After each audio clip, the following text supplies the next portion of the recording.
China's post-COVID population crisis. Crematoriums overflow. Villages abandoned.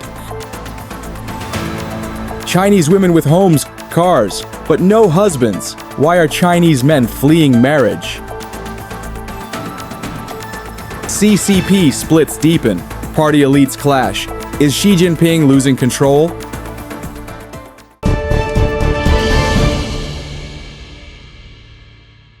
Entire towns in China stand eerily silent, homes still filled with belongings, but no one left to tell their stories. Streets once teeming with life are now deserted. In parts of the country, this is the new reality. An alarming wave of illness is sweeping through China. Despite efforts by the Chinese Communist Party to downplay the crisis, citizens have taken to social media, warning that 2025 could mark a peak in nationwide deaths. Authorities remain vague, but the symptoms echo those seen during the COVID-19 pandemic. What many initially believed to be a common cold has often progressed into severe illness, including what doctors call white lung. Unsettlingly, this outbreak appears to be hitting young people the hardest. In Henan province, Mr. Fu reported a string of sudden deaths among young and middle-aged acquaintances, all Communist Party members.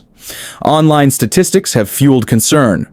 Unofficial reports claim mortality rates of 5.2% for people born in the 1980s and 3% for those born in the 1990s. Authorities have labeled these claims rumors, but personal testimonies tell a different story. A photo from a funeral home in Shandong showed an electronic board listing 8 recent deaths, 3 of them aged 14 to 31.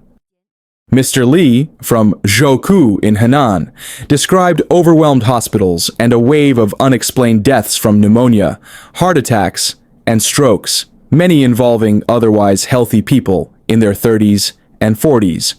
A doctor in Jiangsu province, using the alias Zhang Liang, corroborated these reports, citing an increase in sudden cardiac deaths among young professionals, people without underlying conditions. He linked this trend to long-term effects from the pandemic, describing a country where most citizens now live in a state of sub-health. Lung nodules, he said, are now alarmingly common. Analyst Tang Jingyuan points to another factor: stress. China's post-1980s generation, the first raised under the one-child policy, now bears the brunt of family and economic pressures. This, he suggests, may be contributing to the rising death toll among millennials. Meanwhile, hospitals are at capacity, and crematoriums across China are struggling to keep up. Videos show long queues of bodies awaiting processing. Officials claim it's just a severe flu season, 99% reportedly influenza A, but citizens suspect a COVID resurgence. In response to overwhelmed crematoriums and mounting economic hardship, villagers are increasingly opting for burials. Once mandatory cremation policies are quietly being ignored. Mr. Li reports widespread death in rural communities. Every village has deaths, he said. Hundreds or even thousands of villages. The people dying are young and dying fast. But where has the broader population gone? Urban centers report shuttered shops and empty malls. Some suggest factory closures pushed migrants back home. But even rural villages now sit empty, without signs of life. One person from a circulating video states, "A town of 100,000 now abandoned. Of over 1,000 households, only 10 remain. Most doors are sealed shut. Houses still have daily necessities, but no one is home." Online speculation is rampant. Some believe these areas were depopulated by pandemic-era deaths. Others suspect forced removals. "The houses are full of belongings," one user posted. "If people moved out, why leave everything behind?" Another one, chilling, suggests, "We're only now discovering villages that were wiped out during the pandemic." Parallels are drawn to the early days of COVID-19 in Wuhan, when crematoriums ran non-stop and identities were reportedly confirmed only by collecting mobile phones from the dead. A netizen asked pointedly, "What kind of country treats its population as a state secret?"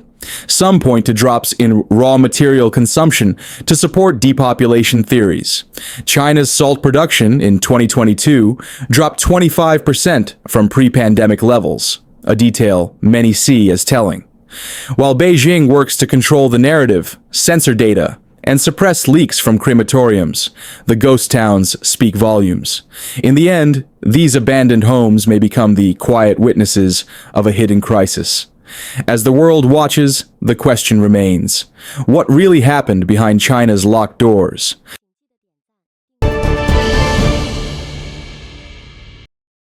In China, a silent revolution is unfolding in the homes, hearts, and expectations of millions of women and men. The marriage market is shifting. The pressure is real. And the stories behind it reveal a deeper crisis of values, gender roles, and survival in a society at a crossroads. My boyfriend and I are planning to get married. Everything was agreed upon. The dowry is 200,000 yuan. But I made a small request. After we marry, his salary card must be handed over to me, his parents' cards too, and I want their house transferred to my name. As a result, my boyfriend called and said the wedding is off. I just don't get it. Is this really too much to ask? Are you dreaming? This sounds delusional. You don't seem like someone who wants a marriage, more like someone trying to confiscate property. According to data from the China Statistical Yearbook 2024, the number of single women of marriageable age has surpassed 1 million in several major cities. Beijing tops the list with 2.23 million unmarried women, followed closely by Shanghai at 2.09 million. The term leftover women refers to highly educated, well-paid urban women who are considered past typical marrying age. Despite their high qualifications and appearance, many struggle to find a partner due to their high standards for marriage. From the male perspective, worsening economic conditions are fueling disinterest in marriage. Men cite rising wedding costs, high unemployment, and uncertain futures as reasons to delay or avoid settling down. Statistics reveal a strong correlation between education level and marriage timing. A study by the Chinese Academy of Social Sciences found that for every step up in education level, a woman's average age at first marriage increases by 1 year. People don't always see the value of older, single women. Many are judged purely on age. Take me, for example. I have a master's degree, 2 homes, 2 cars, and used to earn 300,000 yuan annually. I'm smart, hardworking, and resilient. If I found a man with ambition, I'd support him as he built his career. If he succeeded, I'd stay home and take care of the family. I speak 2 foreign languages, so I could raise children well. I'm diligent and manage the household well. Okay, I'm not great at cooking, but I can learn. I know I'm older, but I still think I bring a lot to the table. Why does no one choose me? A 35-year-old female doctor, a graduate of Wuhan University, earning around 1 million yuan annually, owns a car and property in Wuhan. She began dating a man with a master's degree who works at Huawei. He's 1 year younger than her. He asked, "When we get married, who will buy the house?" She replied, "Of course the man should." He added, "You're a strong, independent woman. How would that dynamic work in a marriage? Honestly, I'm looking for someone more family-oriented and grounded. Also, I worry you're getting a bit too old. I still think about the risks with having children. This doesn't mean she isn't excellent, nor that he's overly picky." A blogger recounted a story about a friend, a beautiful college graduate. Over the past 2 years, she's attended several matchmaking events for overseas returnees in Shanghai. The results have been disappointing. Why? She's 32. Can a beautiful graduate from Shanghai Jiaotong University struggle to marry just because she's over 30? Unfortunately, yes. At our overseas returnee dating events in Shanghai, there are often 10 men for every 30 women. Even though you're a graduate of Jiaotong University and hold a U.S. master's degree, many other women have credentials from UCL, LSE, or Columbia. Those who studied undergrad abroad, especially in the UK or US, are in high demand. You know why? These men aren't foolish.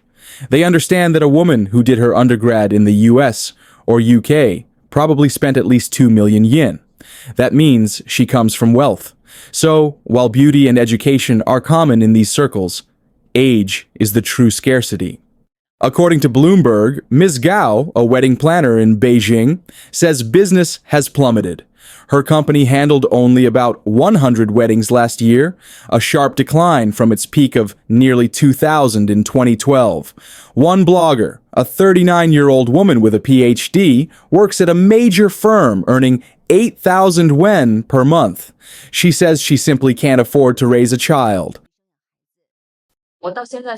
I'm still not married at 39, not because I don't want to, but because I'm scared.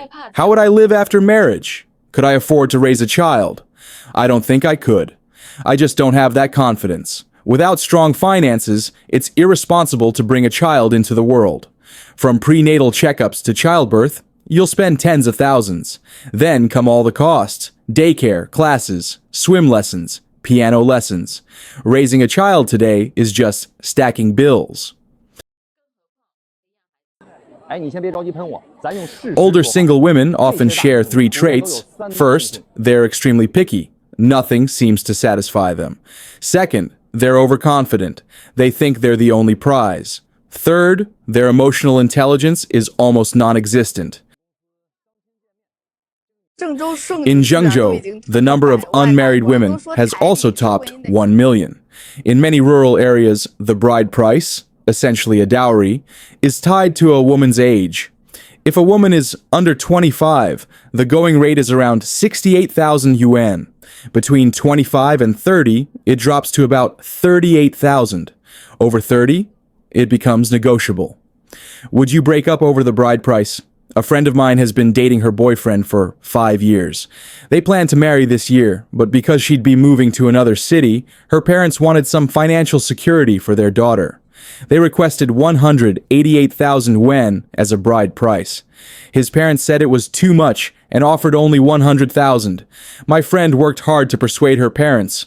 Eventually, they agreed to lower it to 158,000.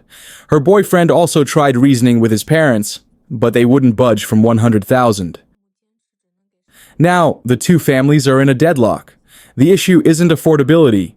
His family can clearly afford it. My friend is heartbroken. She's torn between her long-term relationship and her parents' expectations. She doesn't know what to do. I believe most women wouldn't end a relationship just over the bride price. But still, many long-term relationships collapse over this issue. Have you ever experienced something like this? If it were you, what would you do? In today's China, love, marriage, and tradition are colliding with modern realities. For many, the real struggle isn't finding a partner. It's navigating the price of being chosen. Something seismic is happening inside China's ruling elite. Xi Jinping, once hailed as China's most powerful leader, is now facing open defiance from within the Communist Party. From high-level absences to leaked internal plans and unprecedented political documents, the walls around Xi appear to be closing in. The 4th plenary session of the Chinese Communist Party is expected to convene in July or August. But well before that, signs of an internal power struggle have surfaced, and they are getting louder. Associate Professor Zhang Yingjie of Peking University has openly challenged Xi. 5 Politburo members have publicly distanced themselves. Top official Kai Chi appears to be cutting ties. Premier Li Qiang has exposed Xi's confidential long-term ambitions. Even former President Hu Jintao has issued rare and sharp criticism. Together, these actions point to what many are calling the peak of the anti-Xi movement. Xi Jinping's recent trip to Henan from May 19th to 20th offered a telling sign.